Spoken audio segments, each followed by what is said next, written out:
Good morning, student. Standard 11th English Medium subject SPNCC Part 2 Chapter number 3 incorporation of a company. इससे पहले हमने company incorporation procedure देखा था। अब certificate of incorporation देखते हैं क्या दिया है।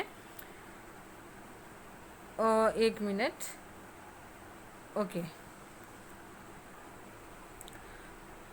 after payment of prescribed registration fee and verification of the document, if the registrar find the document is satisfactory, he registered there and entered into the name of a company in the registrar of a companies. Okay, incorporation certificate आपको कब मिलेगा? तो याद रखने का, जब आप as a company promoter, जब आप कंपनी का रजिस्ट्रेशन फ़ी पे कर देते हो, कंपनी के जो भी डॉक्यूमेंट्स यानी memorandum of association, article of association, declaration certificate, ये सारी चीज़ें जो जमा कराओगे उसका क्या किया जाएगा? वेरिफिकेशन किया जाएगा। और वेरिफिकेशन में अगर कंपनी रजिस्ट्रार को ऐसा लगता है कि सारे डॉक्यूमेंट्स रियल है, वो सेटिस्फाई होता है, तो वो कंपनी का जो नेम होता है वो कंपनी रजिस्ट्रार जो रजिस्टर्ड होता है उसके अंदर एंटर करता है। After this process registrar issue a certificate call incorporation certificate. इस प्रोसीजर के बाद जो रजिस्ट्रार हमें एक सर्टिफिकेट इशू करता है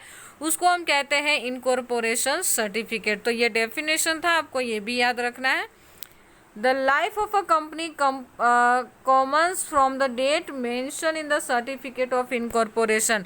कंपनी कब से स्टार्ट हुई मानी जाएगी? तो जिस दिन आपको इनकॉर्पोरेशन सर्टिफिकेट मिलता है और उस सर्टिफिकेट के अंदर जो डेट मेंशन की गई होती है वही डेट आपके कंपनी का स्टार्टिंग डेट माना जाता है। The registrar of a company issue certificate of incorporation along with the corporate identity number, जिसको हम CIN कहते हैं। ओके, जब आपको कंपनी रजिस्ट्रार एक सर्टिफिकेट ऑफ इनकॉर्पोरेशन प्रोवाइड करेगा तो उसके साथ एक कॉरपोरेट आइडेंटिटी नंबर दिया जाएगा जो कंपनी का नंबर शो करता है कि कंपनी का आइडेंटिटी नंबर क्या है, जिसको हम CIN कहते हैं। This identification number is of company which incorporated of certificate of incorporation। ये नंबर आपका रजिस्टर्ड होगा जिस नंबर से आपके कंपनी की पहचान होगी, जिस नाम से आपके कंपनी की पहचान होगी। The company has to preserve the identity originality of document information till liquidation of a company registered office.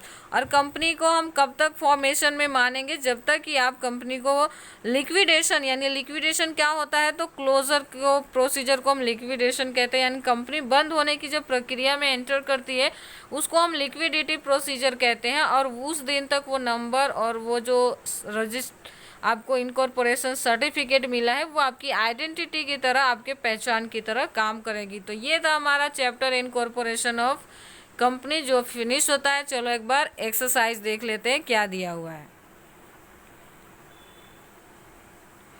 Okay, तो एक्सरसाइज में हम देख लेते हैं क्या है। देख रहे हो, सेलेक्ट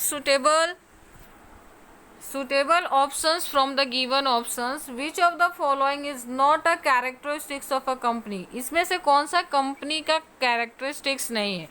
तो इंडिपेंडेंट एग्जिस्टेंस कंपनी का था characteristics, limited liability of its member ये भी था, परपेचुअल एग्जिस्टेंस भी था, head office in a metro city ये नहीं था। तो आपका आंसर क्या होगा? तो ऑप्शन नंबर हमारा जो डी है, डी ऑप्शन हमारा राइट आंसर है। Head office in a metro city, company का हेड ऑफिस मेट्रो सिटी में ही हो ये जरूरी नहीं होता, तो ये इसका कैरेक्टरिस्टिक्स नहीं है। तो ये हमारा आंसर था। सेकेंड क्वेश्चन देखते हैं।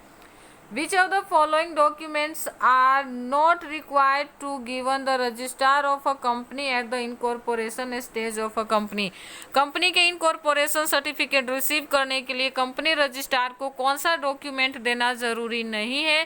तो मेमोरेंडम आपको जमा कराना रहता है, आर्टिकल ऑफ एसोसिएशन भी जमा कराना रहता है, लिस्ट ऑफ डायरेक्टर भी जमा कराना रहता है, लेकिन क्या जमा नहीं कराना रहता है? तो वो है option number D, particulars regarding profit और लॉस। क्योंकि हम इनकॉर्पोरेशन स्टेज में ही है तो हम कंपनी का प्रॉफिट और लॉस कहाँ से बता सकते हैं जब कंपनी अभी तक शुरू ही नहीं हुई है? तो ये है हमारा आंसर। थर्ड क्वेश्चन देखते हैं, who examine the possibility of idea of promoter of a business.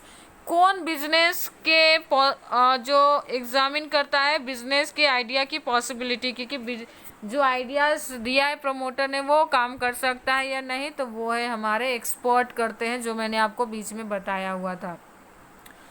Fourth है, in case of death of a member of a company, company में अगर किसी भी मेंबर की डेथ हो जाती है तो कंपनी पे क्या असर होता है, तो कंपनी क्लोज हो जाती है। बिल्कुल नहीं, गलत है ये। New member can be taken, ये भी गलत है, ऐसा बिल्कुल नहीं है। नेक्स्ट है, new company is to be formed, बिल्कुल गलत। इसमें सही आंसर क्या है, तो वो ये है कि no effect on company, company में कोई भी मेंबर की अगर डेथ हो जाती है तो कंपनी के ऊपर कोई भी इफेक्ट नहीं होता है।